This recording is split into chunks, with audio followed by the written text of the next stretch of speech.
ginagawa ng mga taong bayan, at wag natin bibilangin yung lamang nasa Luneta, nasa EDSA, kung saan-saan. Paano yun nasa ospital na nakapila doon ilang araw na, ilang linggo na, hindi makapasok? Yes. Paano yung mga nasa bahay nila na hindi makabangon para pumunta sa ospital? Yung wala nang makain, kumakain sa garbage cans na pumupulot ng basura para kainin. Hindi sila kasama sa rally. Paano yung mga manggagawa na mawawalan ng sweldo sa isang araw kung sila nasa rally? Correct. Paano yan? Hindi nyo binibilang yan. Baka para tinamaan tayo ng lindol na 7.2 magnitude. Yes po. At gaano katagal aabutin mga recovery period? Diyan masakit ang loob ko eh. Bakit? Wala na akong 30 taon pa para mag-recover yung ekonomiya ng ating bansa. Eh, ang ginagawa nila, ginagahasa nila, tapos sasadsad na yan sa ilalim. Below zero pa yan pupunta, aabutin yan. Diyan masakit ang loob ko dahil kawawa yung mga bata. Apo. Kawawa yung mga walang kamuwang-muwang. Opo. Kahit na yung mga ibang tao na bigyan ng isang katutak na ayuda, milyon-milyon ang kinalat nila nung eleksyon. Wala pa si Heso Kristo sa balat ng lupa. Strategy na nila yan. Divide and conquer. Di ba natin alam yon? Apo. Hatiin mo yung mga tao, magkagulo sila para sila nag-aaway-away. Tayo, lusot tayo. Trilyon-trilyon ang nakaimbak sa atin. Di ba? So, ganyan ba gusto natin mangyari? Kasi nakakahiya na tayo eh. Sa buong mundo, pinagtatawanan tayo. Hindi pa tayo nadala, isang Marcos. Susunod pa, pangalawang Marcos. At inaasahan mo, isa pang susunod na Marcos pa? Wala lahat yan. Parang sarswela. Gusto nyo ba binibigay nyo sa tao isang sarswela? Ano to? Samantalang, yung mga nasa itaas, sasabihin natin, oh, sinong may kasalanan? Si Speaker, si kusino. I tell you, the Speaker of the House or the Senate President will not be able to insert 5 pesos kung hindi aprobado ng Malacanang. Tatandaan namin ay talagang kakilala niyo po si Pangulong Bongbong Marcos ng lubusan at may mga napanood po kaming video. Pwede po pakikwento sa amin kung saan po kayo nag-umpisang magkakilala? Hindi ko po siya kilalang lubusan. Okay. Alam ko lang, dahil hindi naman ganun kalaki yung agwat ng aming edad, ay kung saan sila nagpupunta, maaaring nandun din ako, no? So, pero hindi kami buddy-buddy, hindi kami palsy-walsy. Okay. But anyway, ito po na talagang medyo nasasangkot ang pangalan ni Pangulong Bongbong Marcos dito sa napakalaking korupsyon sa Pilipinas.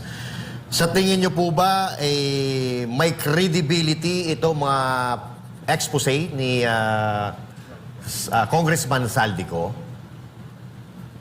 Mahirap kasing paniwalaan na hindi kasali, hindi lamang si Presidente Marcos o kaya si Speaker Romualdez at iba pang mga congressman o maaaring iba pang senador, no?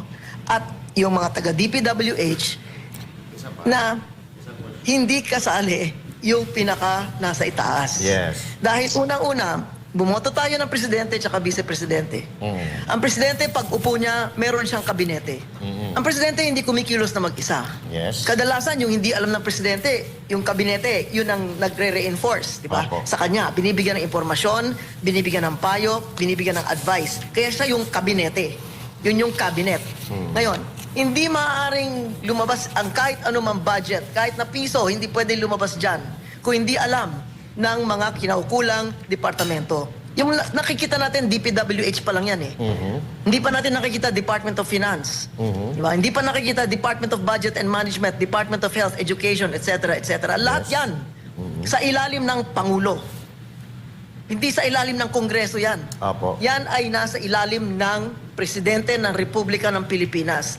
Sa gusto niya at sa ayaw niya, baka naman hindi niya alam na talaga nasa ilalim niya, kaya sinabi niya, mahiya kayo. Sinong kayo ang mahihiya? Di ba? Yes po. Para mahiya, yung dapat tinutukoy niyang mahihiya, dapat siya mismo ang magsabi. O sino kayo ang dapat mahiya? Kasi parang sinabi mo, kayo dapat mahiya. Pero ako, hindi ako kasali Apo. Diba? May iba yung ganun eh, di ba? Kaya, kailangan liwanagin natin. Huwag yung kasi pahapyaw-hapyaw, palampas-lampas, pasagi-sagi yung ating ginagawa eh. Nagugulan yung tao eh. Sa ginagawa nila ngayon, sinasabi ko na to yung epekto ng baha sa iba't ibang dako ng Pilipinas, yung mga walang pera sa ospital, yung mga walang pambayad sa anumang kapangangailangan, kalsadang bulok, tulay na nahuhulog, lahat yan. Sabihin natin, yung Ghost Project at iba pa. Kung susumatotalin mo yan, baka para tinamaan tayo ng lindol na 7.2 magnitude. Yes po. At gaano katagal aabutin mga recovery period? Diyan masakit ang loob ko eh. Bakit? Wala na akong 30 taon pa para mag-recover yung ekonomiya ng ating bansa. Eh, ang ginagawa nila, ginagahasa nila, tapos sasadsad na yan sa ilalim. Below zero pa yan pupunta, aabutin yan. Diyan masakit ang loob ko dahil kawawa yung mga bata. Apo. Kawawa yung mga walang kamuwang-muwang. Opo. Kahit na yung mga ibang tao na bigyan ng isang katutak na ayuda, milyon-milyon ang kinalat nila nung eleksyon. Pero, sino magbabayad doon sa mga kotse na wala? Nagpatong-patong na lang, parang aluminum foil yung kotse. Opo. Sino magbabayad sa mga TV na pinag-ipunan nila? Binigay ng pera ng mga OFW sa mga kamag-anak nila, yung mga sari-sari store nila, yung mga tindahan nila, yung mga coffee shop nila, kung ano man. Naupos lahat yan. Yes. O ngayon, nagtuturoan ngayon, nagtatakipan. Stop it. Kasi everybody's covering up for each other. Yes. We cannot survive this, di ba? Opo. Ngayon, sasabihin nila, o ikaw, pumunta ka ng Chile. Para huwag ka na makisawsaw dito. Hindi pwedeng ganyan eh. Binalangyanan natin yung taong bayan, niloko na natin, ninakawan na natin, na disgrasya na sila. Pagkatapos ngayon, parang, uy, di namin alam sinong gumawa niyan eh. Hanapin muna natin mga mukhang multo. Yes. Tama Hindi po. pwede yan.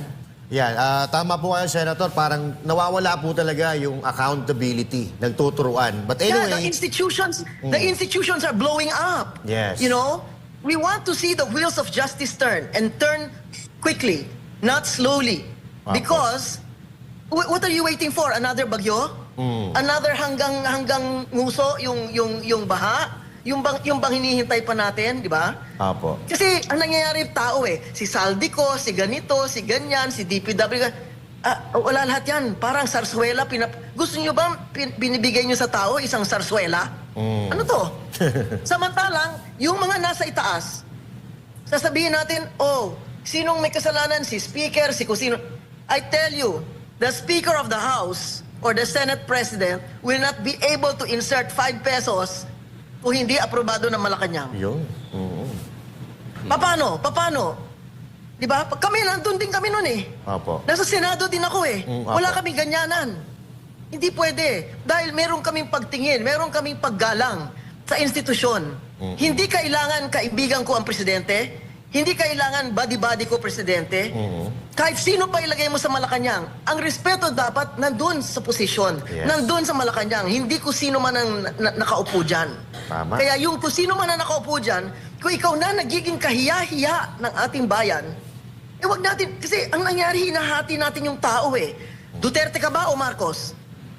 O bakit? Ang dami dito. Hindi ako ang dami dito bumoto ng Marcos Duterte. Whether Duterte sila o Marcos sila, tandem yun eh. Magkasama yun, di ba? Yes po. O, iba nagsisisi. Yung iba okay lang kasi kasali sila sa racket. Okay lang. Yes. Walang problema. Individual opinions yan. Meron tayong saligang batas. Are we a democracy under a constitution? Or are we totally anarchy na talagang tawag mo dito? Or corruptocracy? Di ba? Ano ba tayo? Ngayon, kung tayo constitution ang ating batayan, ng ating sistema, ng pamamahala, ng ating pamahalaan, kung ano man ang mangyari sa Pangulo, merong pangalawang Pangulo. Hindi ginawa yung konstitusyon dahil si Sara Duterte ang vice-presidente. Hindi ginawa yung konstitusyon na yan dahil si Marcos magiging presidente. Hindi Correct. po yan eh. Wala yan eh. Walang pangalan yan, walang anino yan. So, itong ginagawa ng mga taong bayan, at wag natin bibilangin yung lamang nasa Luneta, nasa EDSA, kung saan-saan. Paano yun nasa ospital na nakapila doon ilang araw na, ilang linggo na, hindi makapasok? Yes. Paano yung mga nasa bahay nila na hindi makabangon para pumunta sa ospital? Yung wala nang makain, kumakain sa garbage cans na pumupulot ng basura para kainin. Hindi sila kasama sa rally. Paano yung mga manggagawa na mawawalan ng sweldo sa isang araw kung sila nasa rally? Correct. Paano yan? Hindi nyo binibilang yan. Apo. Kaya kuminsan, ayoko nga magsalita. Sabi nila, pupunta ka ba sa rally? Bakit?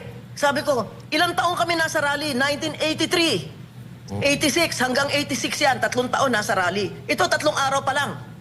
Yes. Ano sasabihin nyo? Iba sa amin, namatay na. Iba sa amin, na-torture, nakulong. Yung ibang kasamahan natin, binaril mismo dyan sa Welcome Rotonda. O yung anak ni Princess Nebenso, si Fidel. Dyan, binaril mismo sa Welcome Rotonda. Pero 3 taon yan. Ano bang gusto natin mangyari? Yes. Kasi hindi tayo nagkakaisa eh. Kung corruption, lawlessness, yung deceit, yung talagang kawalanghiyaan, yung kanya-kanyang self-preservation. Sipin mo, wala kang pambili ng baterya para sa motorsiklo mo or jeepney mo. Pagkatapos, makita mo, 400 milyon na lulustay sa casino. Correct. Ano ka? Anong sasagot mo sa kanila? Senator, regarding po dito, na pag-uusapan niya rin lang naman natin ang rally, eto po kasing pahayag ni Yusek Claire Castro. Ang sabi niya po ay sumusuporta po ang Iglesia ni Cristo kay Pangulong Bongbong Marcos. Pero sa kabilang banda naman po, sabi ng ombudsman, nakakuha daw po ng kakampi itong si VP Sara Duterte sa mga Iglesia ni Cristo. Parang magkaiba po yung kanilang paniniwala tungkol sa rally. Ano po yung masasabi nyo dito? Alam nyo, matagal na strategy na yan. Wala pa si Heso Kristo sa balat ng lupa. Strategy na nila yan. Divide and conquer. Di ba natin alam yon? Apo. Hatiin mo yung mga tao, magkagulo sila para sila nag-aaway-away. Tayo, lusot tayo. Trilyon-trilyon ang nakaimbak sa atin. Di ba? So, ganyan ba gusto natin mangyari? Kasi nakakahiya na tayo eh. Sa buong mundo, pinagtatawanan tayo. Hindi pa tayo nadala, isang Marcos. Susunod pa, pangalawang Marcos. At inaasahan mo, isa pang susunod na Marcos pa. Di ba? Ito, ayoko sanang ganun personalan eh. Dapat hindi ganyan ang usapan. Pero, hindi, parang masyado yung tinatanga yung tao eh. Masyadong ginagago yung tao. At doon ako naiinis. Bakit?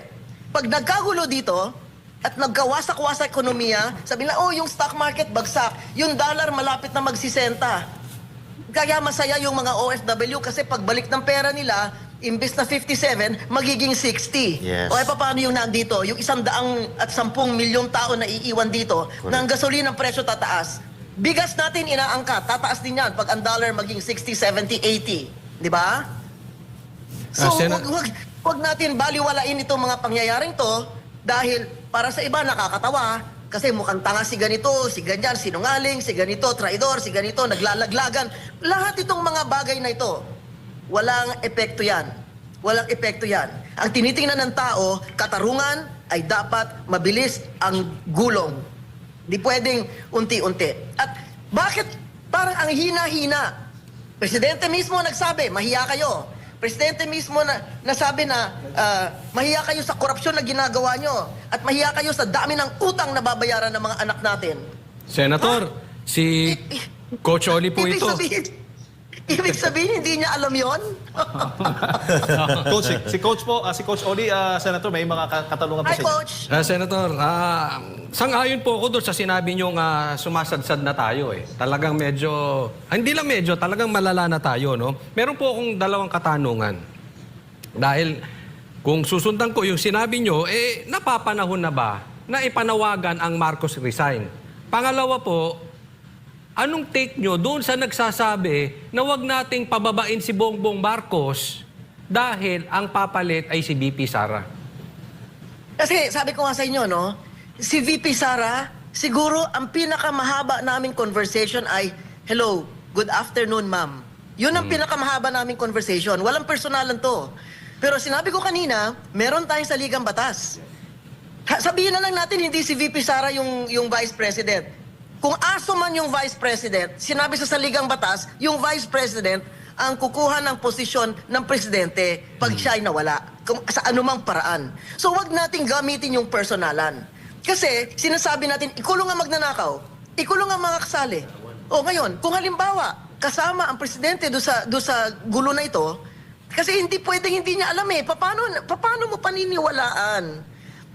Paano mo mapapaniwalaan kay Juan de la Cruz na exempted siya. Ang mga bulok ay lahat ng congressman, lahat ng senador, lahat ng DPWH, etc. Yun lang ang bulok, pati BIR sama nyo na. Dahil yung BIR talagang nagigilit na yung mga lieg ng mga negosyante dyan.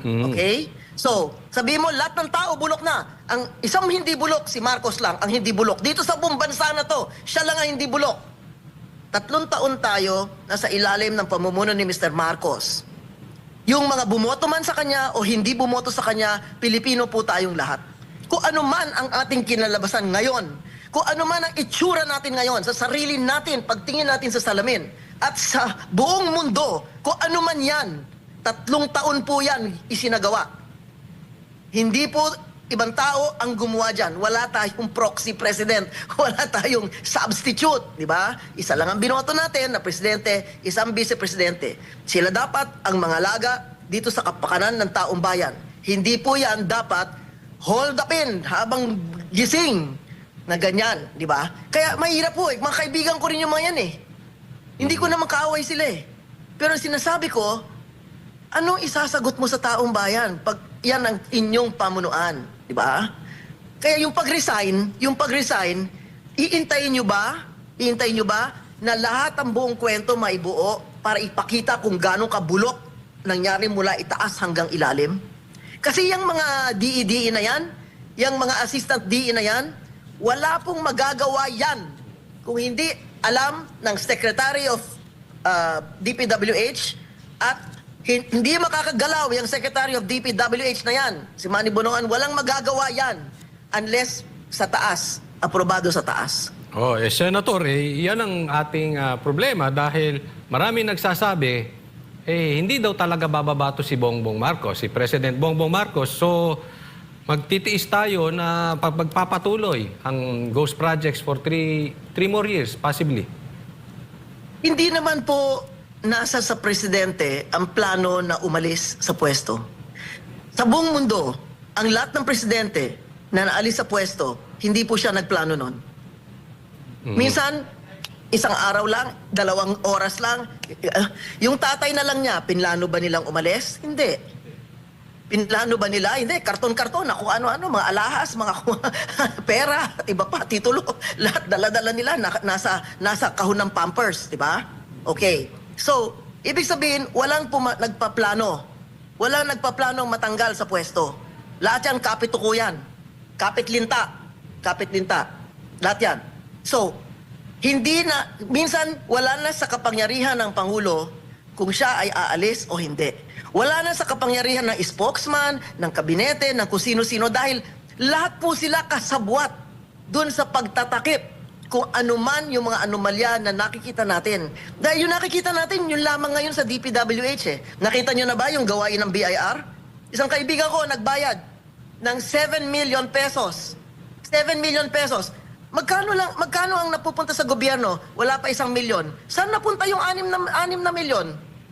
Yung isang kaibigan ko rin, may kilala ako, nagbayad 800,000.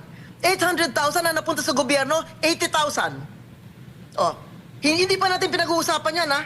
Binabanggit ko lang dahil ang buong akala natin matindi, malala na itong DPWH, kaya trilyon na pinag-uusapan.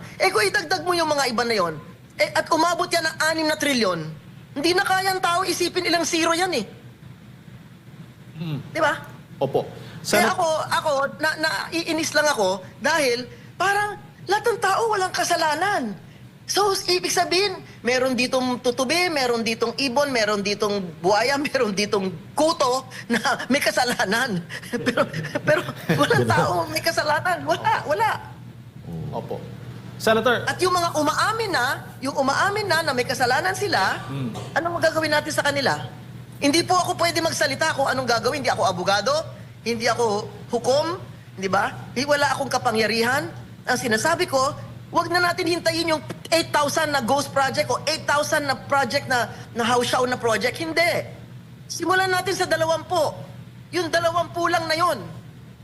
Meron nang mangyayari eh. Pero, kung ang problema natin, pinagtatakpan natin, sino dapat ang iwasan, sino dapat ang huwag madawit, sino dapat ang hindi makulong, sino dapat ang makalaya or maka-eskapo, aabutin tayo ng siyam-siyam. 3 taon, kulang. 3 taon sa panahon ng presidente ngayon. ay kulang para usisain at husgahan at ayusin natin ang mga papeles. Papeles lang yata yan eh. Yung papeles na yan, pwedeng isang araw, pwedeng isang linggo, isang buwan, isang taon. Papeles lang yan eh. Di ba? Opo. So ano bang gusto natin? Gusto natin ng katarungan o yung daldal lang yon? Kasi kung gusto natin ng katarungan, ang batas ay napakaliwanag. Hindi lang, ewan ko kung nakalagay ba doon na yung corruption ba ay heinous crime? Kasi kung bibilangin mo lahat ng patay, lahat ng nagugutom, lahat yung mga walang mapuntahan na ospital, walang gamot, o hindi maoperahan at iba pa, bilangin mo lahat yun, yung mga bata na tumatawid ng ilog sa balsa or sa mga timba na inaakay na lang sila patawid ng ilog para makapunta sa eskwela. Iyan ba may equivalent na isang baril na pumatay, isang bala na pumatay sa isang tao? Murder? O, yung isang tao na bumaril ng isang tao, anong parusa doon? Paano to? Libo-libo, milyon-milyon ang apektado rito. Di ba? So, paano, anong parusa doon? Hindi ko alam. Hindi po ako abogado at hindi ko memoryado lahat ng batas, no? Pero meron tayong hukuman, meron tayong departamento ng kagawaran ng hustisya, at yan po ang dapat mga siwa, hindi ombudsman, di ba? Hindi na DOJ ito eh. Hindi na DOJ ito eh. Sa ombudsman. Opo. Yun ang dapat natin, yun naliliwanagan na ng taong bayan unti-unti. Habang tumatagal, parang nililibing sila ng buhay. Yan. Opo. Habang tumatagal. Senator, nakikita rin ho ba ninyo, si Jade po ito, nakikita rin ho ba ninyo, at ano po masasabi ninyo na kung sino pa yung kontra sa korupsyon, ayun pa ang inuusig ng administrasyon ngayon. Halimbawa na lamang natin, itong si dating Pangulong Rodrigo Roa Duterte, si Pastor Apollo C. Kibuloy, yung mga gumagawa po ng matutuwid, ayun pa ang inuusig ng kasalukuyang administrasyon ngayon. Sa totoo lang, wala po akong alam tungkol sa mga kaso ng ibang tao. Kaya mahirap po bigyan ng husga, no? Kung sino ang tama, sino ang mali. Ang pinag-uusapan dito, yung corruption na nakita natin in the last several months, no? Ito po ay itong mga ghost projects, itong mga insertions dito sa budget, etc. nitong taon 2025. No? Dahil lahat ng tao, siyempre gusto natin maayos ang ating pamahalaan. Gusto natin na nasa ilalim tayo ng pamunuan na pwede natin igalang, pwede natin ipagmalaki sa buong mundo. Hindi parang pag tinanong ka kung taga saan ka, dati sasagot ko, taga Pilipinas ako. Parang yabang mo, di ba? Taga Pilipinas ako. Ngayon, sasabihin mo, iisipin mo muna, ano kaya ang iisipin nito pag sinabi kong Pilipino ako? Bakit? Bakit tayo dinala dito, kinaladkad dito sa putikan na ganito? Di ba? Opo. May naalala lang ako, Senator, kung siguro na-monitor mo rin yung video patungkol nga sa panayam ng isang Australian journalist kay Pangulong Bongbong Marcos Jr. Yung tinanong pa nga siya, why are you laughing? Tsaka may mga pahayag po siya doon. At isa po sa mga nag-catch po ng attention sa marami sa ating mga kababayan, yung sinabi po ng Pangulong Bongbong Marcos Jr. na they took everything from us. Sa tingin ho ba ninyo, naniniwala ho ba kayo na para bang may hinanakit ngayon yung Pangulong Bongbong Marcos Jr. sa gobyerno, sa Pilipinas, sa mga Pilipino dahil sa mga nangyari sa kanila noon? Kasi akala natin babawiin nila yung pangalan nila at yun pala, babawiin nila o babawi sila sa mga ginawa sa kanila tulad na lamang ng pagkawala ng kanilang kayamanan. Anong tingin po ninyo? Yung mga ganong klaseng salita, they took everything from us. What everything? Whatever, kung ano man ang kinuha sa kanila, kinuha din nila sa taong bayan yon, kulang pa. Nandun pa, sa Amerika, sa Switzerland, sa kung saan pa nila nakatago, yung ibang kayamanan. Nagkaroon na tayo ng panibagong administrasyon pagkatapos ng kamatayan ng pinaslang si Benigno Aquino Jr. dun sa NAIA. Ngayon, sa tarmac. Magmula nun, lahat ng kayamanan nila, halos, na nakuha ng gobyerno ay isang bahagdan lang ng kalahatan ng kanilang kayamanan. Marami pa silang gustong kunin. Sa Amerika pa, may mga kaso pa, yung mga iba't ibang pangalan, etc., etc., etc. Wala sa akin ng detalya, hindi ko masabi ngayon. Pero, kung ano yung everything na yon, isipin mo ilang buwan inabot yung US Customs bilangin lahat yung laman nung mga lahat ng kahon na dala-dala nila papuntang Hawaii. Di ba? Hindi naman nakuha yun eh. Hindi naman nakuha ng Pilipinas yun eh. Nandun pa rin nandun pa kung saan man yun wala dito sa atin. Number one. Number two, ano bang gusto natin mangyari? Magbilangan tayo ng magkano kinurakot ni sino? Kasi nililihis natin sa usapan. Pag-usapan natin ngayon, here and now. Yung mga tao binabaha ngayon, di ba? Yung mga lupa na pinutulan ng lahat ng kahoy at naging kalbo na ang mga kabundukan. Ngayon lang natin nararamdaman din kung ano yung mga epekto ng ganyan. Yung hindi natin paggalang sa kalikasan, di ba? So, itong dinaranas natin na mga sakuna,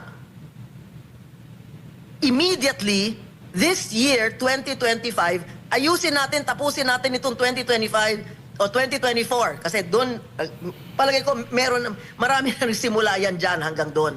Diba? Meron tayong Secretary of Finance. Ano ba ibig sabihin ng finance? Finance, pera. Diba? Anong sabi ng treasurer natin? Meron kang treasurer. Hindi natin naririnig. Hindi ko alam kung anong sasabihin niya. Yung Secretary of Finance, okay lang lahat. Ang gusto niya, taasan pa yung VAT. O, diba? Hindi ko alam ilang pang klaseng dosena hold up ang gusto nyong gawin sa taong bayan. Ano pa? Ano pa? Pagkatapos gusto nyo hati-hatiin. Marcos ka ba o Duterte ka ba? Bulok si Marcos o bulok si Duterte? Unahin muna natin to. Kasi ito ang ngayon. Opo. Meron tayong presidente ngayon.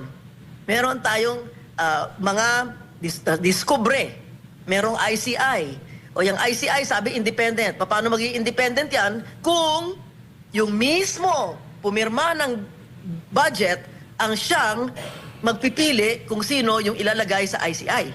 Ba? So, hindi ko alam. Kasi yung ating mga salita ngayon, parang nag-iiba na yung ibig sabihin eh. Anong ibig sabihin ng independent? Anong ibig sabihin ng tama? Anong ibig sabihin ng guilty or not guilty? Or least guilty? Ano ba? Senator, since na pag-uusapan natin yung tungkol sa mga kalamidad, naging epekto po nito, si DPWH Secretary Vince Dizon sinasabi na si Pangulong Bongbong Marcos Jr. daw ang nagbulgar ng flood control anomaly. Ano ba ang inyong masasabi dito? Well, to me, that doesn't even matter at all. Pwede ako pumatay ng tao tapos sinabi ko, uy, merong binaril dito sa kapitbahay ko. Kahit na ako bumaril, anong diferensya nun? Anong saysay nun? Yung lahat ng gustong magtanggol sa presidente, magtatanggol sa presidente. Walang problema. Wala nang dapat itago dun eh. Lahat ang magtatanggol sa presidente, pagtatanggol nila ng presidente. Kahit ano pang ikaw na lang eh. Pwede kang kumuha ng cellphone sa katabi mo sa jeep. Tapos sasabihin mo sa driver, driver, oh, chopper, may nagnanakaw ng cellphone dito, biglang sibat ka na, di ba? Okay? So, anong connection? Hindi naman tayo lahat kailangan PhD. Hindi lahat mataas ang pinag-aralan natin para sabihin natin na may saysay ba yung kung sinong pumutak, hindi siya ng itlog? Diba? Opo. Kasi yun ang ginagamit na dahilan eh. Ito mga banda, parang script tayo ng sine na kailangan may pandagdag kasi may 3 minutes pa na hindi pa tapos. So dagdag mo na lang yun. Okay lang. Diba? Opo. Parang lalong nagiging nakakadiri yung mga nagsasabi nun. Okay, may na-discover kayo. Sabi nila, 4,000 ghost project, 400 na ghost project. Yun lang 10 ghost project, unahin nyo na yun. Huwag na natin intayin pa yung 8,000 pa. 8,000 ghost project. Patay na po ako bago dumating yung panahon na yun. Naandun na ako sa nandun na ako sa libingan. Opo. Hindi na kailangan hintayin ko yung 4,000, 8,000 na ghost project. Opo. Hindi na kailangan. Opo. Meron na kayo nakitang 4 na po eh. O tama na. Opo. Di ba? Opo. Senator, isa pa, sinasabi pa nila, 'di ba, dati yung EDCA, 'di ba, na magagamit natin ito pagdating sa mga sakuna, kalamidad. Ano naman ang inyong nakikita assessment po dito nitong binibida po nilang EDCA sites na tutulong po sana at dito sa mga kalamidad sa ating bansa? Nasabi ko na nga yan dati, nung unang nagbaha, sabi ko, yan ang ginawa nila dahilan kung bakit dapat nandito yung Makano. Dapat nandito yung mga Amerikano. Dahil tutulong pag may sakuna. Eh sabi ko, ilang beses na tayo binaha. Wala naman ako nakitang stars and stripes na nagbibigay ng sardinas o noodles o hindi ba alina, salbabida? Di ba? Ang dinadala dito, bomba. Dinadala dito tangke, dinadala dito mga armaments, mga kung ano-ano para yung missile ipalilipad, etc., etc. Eh, itong, buti nabanggit mo yan. Dahil, ilang libo na namatay, ilang bahay na naanod, nakikita ko mga matatanda, mga bata na sa ibabaw ng bubungan ng mga bahay nila, na konti na lang, 2 dangkal na lang, sila na yung susunod na matatakpan ng tubig. Pero, yung foreign policy natin, na sinasabi nilang independent ba, yung foreign policy natin, yan na nga eh. Ang nagiging salot dahil ang ating ekonomiya at turismo ay sinasakripisyo. Diba? Kasi nanganganib ang buhay ng bawat Pilipino kasi yung mga kaaway nila, mayroon sariling missile, may sariling bomba, may sariling etc., etc., etc. Pag sila ay bumomba sa mga base militar na nandito, sinong tatamaan? Doon sa Cagayan, mga taga-Cagayan. Sa Ilocos, taga-Ilocos. Kung nandito sila kung saan man sila nandun, sa Subic, tunaw lahat yung Sambales na yan. Maniwala ka. Wala kang aasahan dyan matitira pag yan ang binomba. Oh. So, huwag kayong gagawa ng mga kwento. Dahil yung China, hindi ko nakikita, sasakop ng Taiwan. Unang-una, kanila yon. Paano nila sasakupin yung kanila? Para sinabi mo, sasakupin ko yung Cebu. Dahil ang Cebu gusto maging independente, kaya sasakupin ko na lang ang Cebu. Anong katarantaduhan yan, di ba? Ngayon, yung mga nandun, 12 kilometro layo nyo eh, di ba? O, sana yung mga barko ng China, dalhin nyo dun sa New York, sa Florida, at dun sa San Diego. Yan, sa California. Doon kayo magbakbakan kasi kayong dalawa mag-aaway. Huwag nyo kaming gawin dito na, sangkalan, di ba? Yan. So, para sa akin, yung sinasabi nila, kahit isang truck, wala akong nakita lumalabas eh. Baka naman dahil sa pinag-uusapan natin to, baka sa susunod, maglabas sila ng bangka o maglabas sila ng speedboat o jet ski para makasagip ng mga tao na sa ibabaw ng bubungan dahil yung bahay nila halos abot na ng lampas bubungan na ang iba. Diba? Yun. Senator, possibly, no, may knowledge po dito yung mga senators ngayon doon sa kung sino man ang mastermind. Yung galawan po dito ng korupsyon. Possibly, to the minimum siguro, meron silang nadidinig. Diba? Ang tanong ko po, eto pong si Amy, malaki po ang maitutulong kung siya ay magsasalita. Dahil nagsasalita na siya patungkol dito, si Senator Amy, nagsasalita na siya patungkol dito.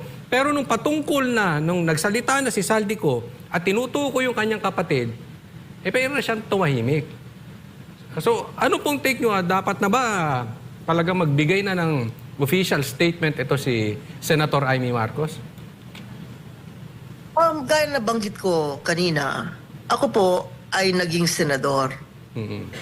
At ang pagkakaalam ko, dahil yan ang galawan o yan ang patakaran, yung mga senador na gustong magkaroon ng project o gustong magkaroon ng iba't ibang mga ilalagay sa mga iba't ibang departamento, pagka yan ay ipinasok doon sa mismong departamento, yan po lahat na yan ay dapat aprubahan ng executive.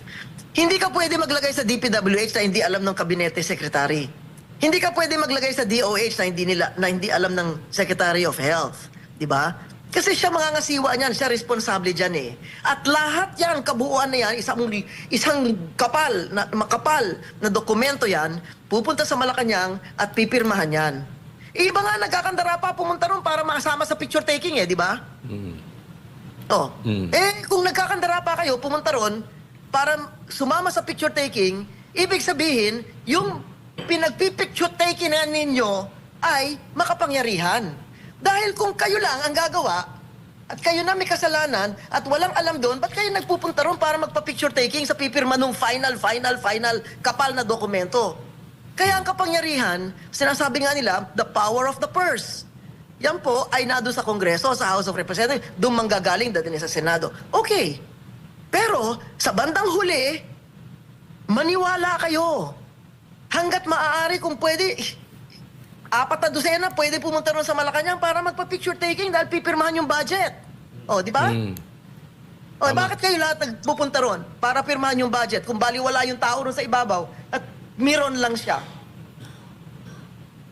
Tama. Mahalaga yung pirma niya na yon. Di ba? Tama. At hindi pupunta sa lamesa ng presidente yan kung hindi dumaan yan sa executive secretary. Lahat. Kahit humihingi ka lang ng deep well, humihingi ka lang ng gamot, humihingi ka lang ng pamasahe pa uwi sa Bicol, kung pupunta yan sa Malacanang, dadaan yan dun sa mga sa ilalim, sa staff sa ilalim, o dadating sa executive secretary, di ba? So hindi pwedeng magmaang-maangan, mas mataas nga ang pwesto, mas maraming alam. Eh kung ikaw nagwawalis ka lang paano ka magiging ganun ka-importante, di ba? So, Senator, it's safe to say na alam ito ni Senator Amy. Kung ganun yung patakaran nila ngayon, katulad ng ginagawa namin dati, lahat yun. Dapat dumaan sa Malacanang. Kasi dito, wala nang kamag-anak dito, wala nang kaibigan dito eh. Ang importante, ang end result, nung lahat ng ginawa, ang end result, collective action yan. Hindi isang tao, 2 tao, isang departamento, hindi. Ang naging consequence nitong lahat na to, kahihiyan ng Pilipinas, number 1. Number 2, yung mga tao na nalunod, na anod, nasira yung mga kanilang ari-arian, yung mga bahay, mga pinag-ipunan, mga anak nila na parang mga hayop na lang, at yung mga alaga nilang hayop naglulutangan, yung kanilang kabuhayan na ubos, na wala, yung kanilang inipon para sa mga anak nila, sa apo nila, na lusaw lahat. Yan ang resulta. Hindi gawa ng isang tao lang yan. At hindi gawa ng nasa ilalim. Hindi gawa alipores. Hindi gawang alipores yan. Diba? Yun lang ang aking obserbasyon. Hindi ako laging tinatawag dahil minsan ayaw nila sa analysis ko eh. Hindi ako laging naiimbita dahil ako papasalamat na tinatanong nyo ako eh. Bakit? Dahil ako ordinary citizen lang ako. Wala akong magagawa ngayon. Nakatali naman yung kamay ko. Ganyan. Binigyan nyo lang ako ng microphone.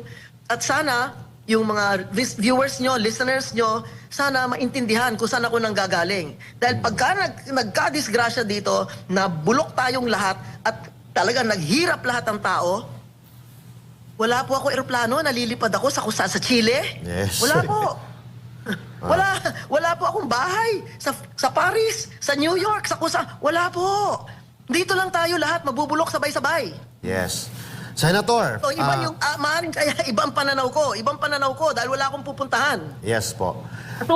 Katulad ng nakakarami sa atin. Ilan lang ang may sariling eroplano. Opo. Di ba? Opo.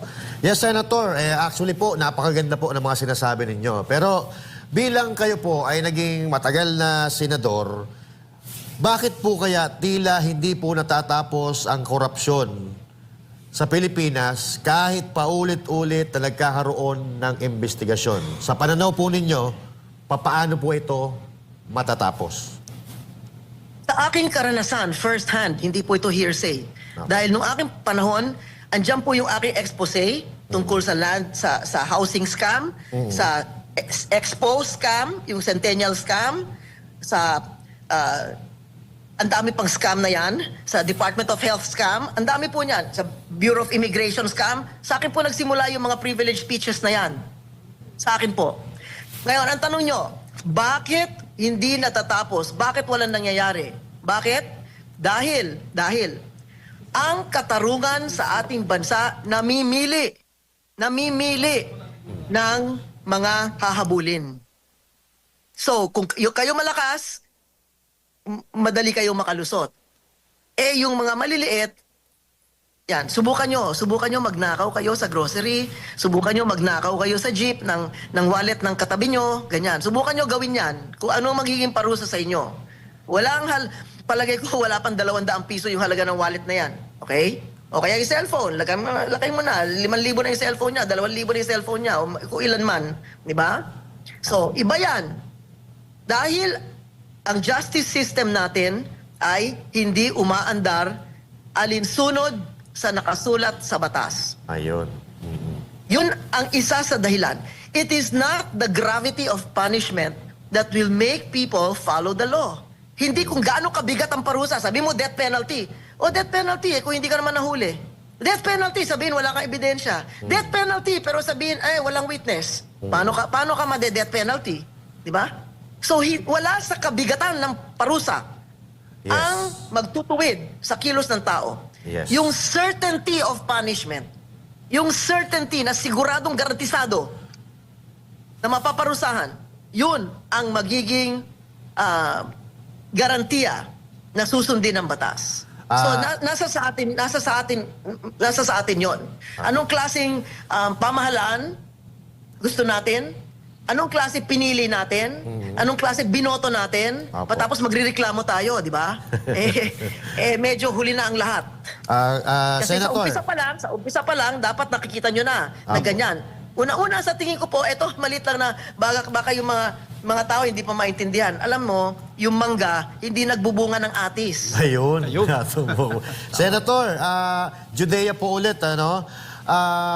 Kung kayo po ay bibigyan ng pagkakataon na makagawa ulit ng isang batas para matapos ang korupsyon, ano po ito? Or dapat na po bang ibalik ang death penalty sa Pilipinas? Nabanggit ko na kanina, hindi yung gravity of punishment. Hindi gravity of punishment. Sabi mo, ibalik mong death penalty. Wala nga ang witness. Wala ebidensya. Andito na nga, naglilabasan ng ebidensya. Sinasabi, wala pa ebidensya di ba? Oh. So, hindi yung gravity of punishment. It's the certainty of punishment that is going to make people toe the line. Hindi ako pro-death penalty. Dahil hindi ko nakikita na ang death penalty ang siyang magiging solusyon. Meron pa tayong isang buong lipunan na iinggit sa mga magnanakaw. Meron pa tayong isang buong lipunan na pinagtatakpan ng mga magnanakaw. At, alam nyo, may kasabihan nga lahat nagmagnanakaw ay sinungaling. Yun. Tama. At, meron ka ba kilala magnanakaw na hindi sinungaling? Sabi, ako nagnakaw niyan. Ako nagnakaw na relo ng kapitbahay ko. Hindi. Lahat na magnanakaw sinungaling. Alright. Senator, siguro huling mensahe po ninyo ulit at paalala sa ating mga kababayan na sa ikalawang araw po ang rally na ngayon. Bukas ang panghuling anti-corruption rally. Mensahe po ninyo. Marami pong nanonood po dito sa ating programa ngayon, Senator, at nakikinig po sila sa inyo pong mga naging pahayag. Sa lahat po ng mga lumabas at nandun sa kalsada at nandun sa mga plaza at lugar kung saan dinadaos ang mga rally. Nakikisa po ako dun sa issue na dapat malabanan at matigil ang korupsyon. At dapat may pananagutan ang lahat ng mga kasabwat dito sa ating natuklasan dahil naghihirap ang taong bayan at yung mga serbisyo ay hindi maibigay sa taong bayan dahil naibulsa na. Unang-una. Pangalawa, huwag niyo po kakalimutan. Huwag niyo po kakalimutan. Maraming wala dyan sa rally. Wala sa rally. Pero yung kanilang damdamin, na ginulangan sila, na alipusta sila. Sila ay parang winalangya.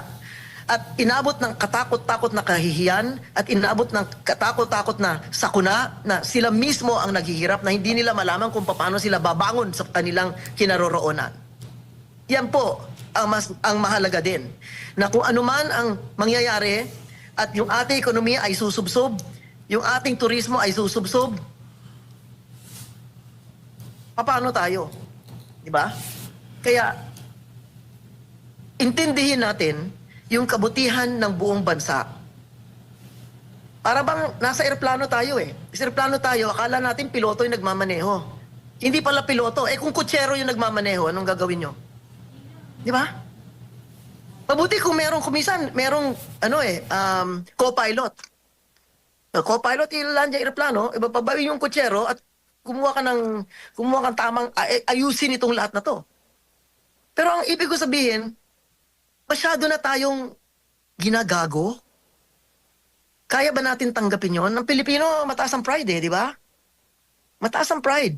Pero linagay tayo sa sitwasyon na hindi na tayo makatikim kung ano man yung ibig sabihin ng pride na yan. Dahil sa sobrang kahihiyan at sobrang kahirapan, mahirap ka magkaroon ng pride. Sana wag mawala yon. Wag mawala yung tingin natin sa sarili natin na hindi tayo ganito. At we deserve better. Walang karapatan kahit sino na apakan sa muka lahat ng kanilang mga mamamayan katulad ng nangyayari sa atin ngayon. Yan talaga ang napakahirap tanggapin. Kasi sabi nila 33 milyon tao ang bumoto. Ibig nyo sabihin, meron tayong 33 milyon na tao na natutuwa sa ganitong hinahampas tayo sa muka. Bakit ilang dosena lang ang nakikinabang dito? Alright. Senator, maraming salamat po muli sa inyo pong oras at sa pagbibigay po ninyo ng impormasyon ngayong umaga sa ngayong hapong ito. Sa ulitin po, Senator, mabuhay po kayo. Ingat po. Thank you, Senator. Maraming salamat din po sa inyong pagtawag sa akin. Thank you.